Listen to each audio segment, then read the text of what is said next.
So I just uploaded all those videos, and I don't even know where the fuck I'm at this point. As far as, like, you know, staying on fucking one topic or another, because that's what I mean. It's like, that's what I mean about, like, how I was doing it the way I was doing it before, you know, all the fucking bullshit. I'm just like, whatever. You know what? And then I found this, and I was like, at least I can keep at least a little calm during the videos. That's the most important. It doesn't matter if I lose my mind later. You know, it's really funny, the things that you start thinking about, like, right before you know that you're going to die, because I don't trust any of these people. I don't trust any of them.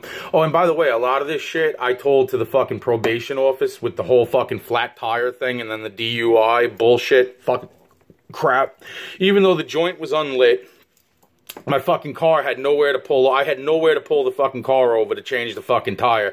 And they got me for 15 miles an hour under the speed limit, swerving. I mean, I'm like, dude, you see that the tire is completely ripped, right?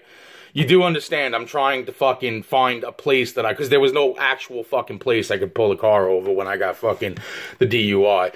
It was like, that's why I was driving 15 miles an hour under the speed limit. They still hit me with the fucking, that's what I mean, the whole 5 years of bullshit. I went to fucking court for 2 years, got probation for 3 fucking years. That put me right smack dead in the middle of the fucking cannibal fucking club with the fucking Emilio Martinez. Again, the name Martinez pops up, you know. Yo. And fucking, and no offense, but fucking, you know, that whole thing with the contracts is real interesting, because my target, even though she doesn't have, and the rest of them, but her particularly doesn't have the same last name as her brother, and her brother has the name Martinez, and then, you know, the mom's different too, and that's the whole point. It was like, that the only fucking person I can get on the phone is this woman, right?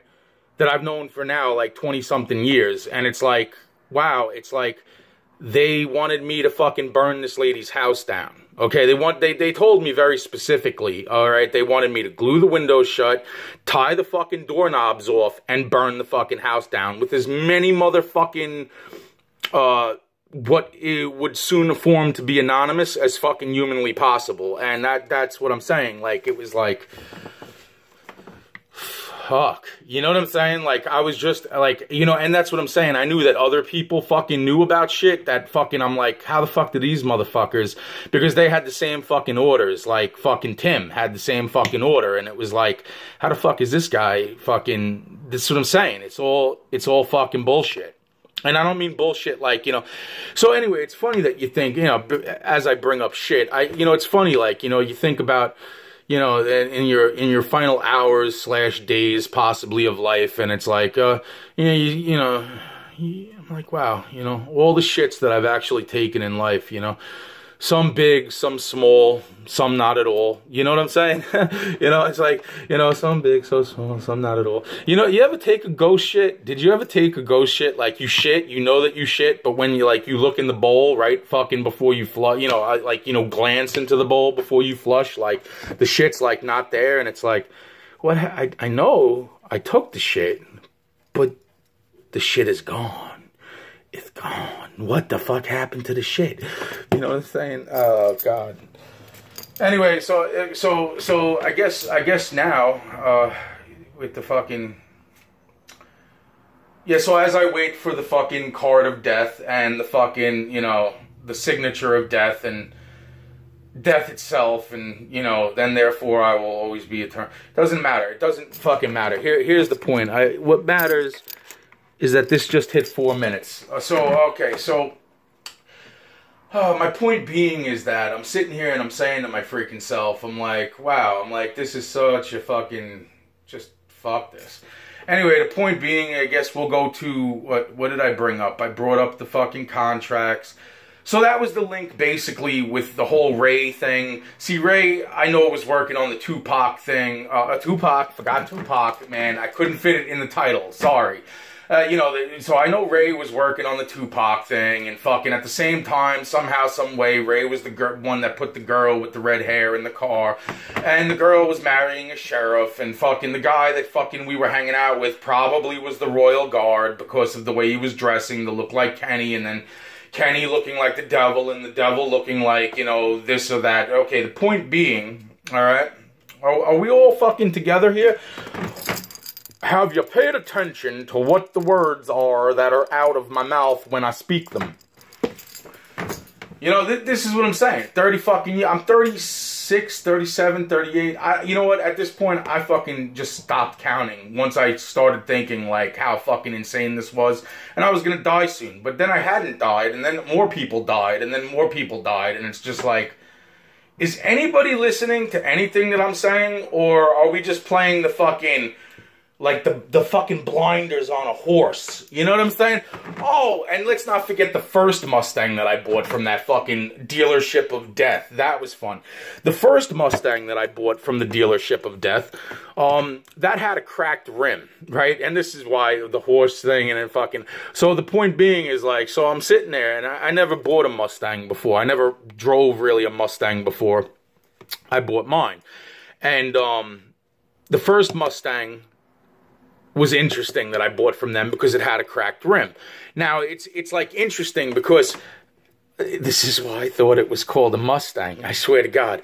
Yo, fucking, when I bought the fucking Mustang of death, the first Mustang of death from the dealership of death with the cracked rim, I didn't realize, but this is what caused me to start wondering what the fuck was up with the car. But when I went above like 55... If I went like above 55, the car started to fucking gallop and shit. And I was like, oh, this is why they call it a Mustang. Can you believe that shit? Yeah, believe that shit. Hey, yo, so I'm sitting there and I'm like with my galloping horse. I'm loving this. You know what I'm saying? The minute you went over 50, 55 miles an hour, the car started to fucking gallop. So anytime, so anytime that fucking, like, literally fucking, like, you know, like an old Western song would come on and shit, like, fucking, you know, I'd press up a little on the gas and fucking turn the song up, you know, like something with, like, oh, what's that song? Billy the Kid, like, you know, Billy the Kid, you know what I'm saying? You know what I mean? Billy was fucking, so the fucking car is galloping, and I'm just, like, listening to the fucking... lovely fucking tunes on the fucking radio that are like, you know, old Western once in a while, just to fucking feel like, you know, like a sense of nostalgia, like, you know, Jesus wearing sandals and shit, you know, that's where it goes. Anyway, so what are we on now? 7. Yeah, so I told fucking, after I got on probation, after the fucking 2-year-long fucking, like, are you kidding me? Could this take any fucking longer? Not giving no dirty urines, no nothing, fucking, let's do this, you know, 3 years, fine, fucking, you know, that's fucking what I'm saying, bro. It's like, all this shit, you know, oh yeah, sure, and I didn't even think about it. I didn't even think that fucking, this is the guy that all those years ago, like, I did catch on to it towards the end. I'm like, wait a minute. There was something about this guy. Yeah, this is the guy that told me straight up and down that he was one of the fucking people of the families that they brought in to fucking kill people. They were cannibals, and he ate people and shit. Yeah, I forgot. They used to throw big barbecues all the time in the backyard. Them and their, like, 5 platinum chains around their neck, like, big old fucking platinum chains, you know, eating their fried chicken and shit. Like, dude, it was funny. He made me a plate one day, right? Like, because he's like, here. And fucking, he gives me a fucking plate of fucking, of little fried chicken wings and shit. Not even enough to fucking feed a bird, right? And fucking, like, his whole family, like, you know, and it was like, we was out there, and it was like, there's all this food and shit, and fucking, you know. And the point being is, I'm like, oh, thanks a lot, man. And then when I went to just be like, yo, can I get, like, a few more chicken? It was like, I was like this nasty little dog that kept coming back. It was like, oh, thanks a lot, nigga boy. Thank you and your fucking bullshit fan. Like I said, like 5 platinum chains around their neck. They were really hardcore gangsters. They were. I'm waiting for them to fucking show up. Fuck you, you motherfuckers. So other than fucking thinking of your last shit, you know, I'm not sure if so I think sometimes, like I said, I think about the sandwich that I'm going to be turned into. Hopefully it's a spicy one. You know, something that makes the asshole fucking feel like it's alive again. You know what I mean?